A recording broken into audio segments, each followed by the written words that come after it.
ایک بہت بڑی غلط فہمی یہ پائی جاتی ہے کہ روزہ کسی بھی طرح کا ہو، وہ رمضان کا روزہ ہو، نفل کا روزہ ہو، منت کا روزہ ہو، اگر کسی نے توڑ دیا تو بہر صورت اب کفارہ دینا پڑے گا۔ جی نہیں، یہ مسئلہ اس طرح نہیں ہے۔ درست مسئلہ یہ ہے کہ رمضان کے علاوہ جو روزے ہیں، جیسے شعبان میں روزے رکھے جاتے ہیں، رجب میں رکھے جاتے ہیں،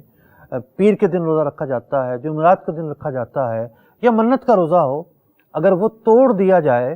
تو بلا وجہ توڑنا گناہ ضرور ہے، لیکن بقایا روزوں کے توڑنے کی وجہ سے کفارہ لازم نہیں آتا، صرف ان کے بدلے قضا رکھنی پڑتی ہے۔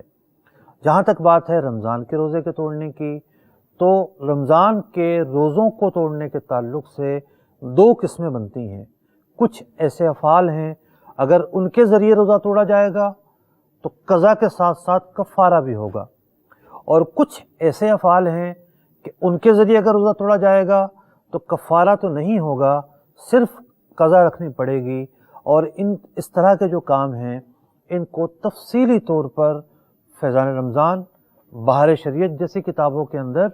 بیان کیا گیا ہے، لہٰذا ان کا مطالعہ فرمائیے۔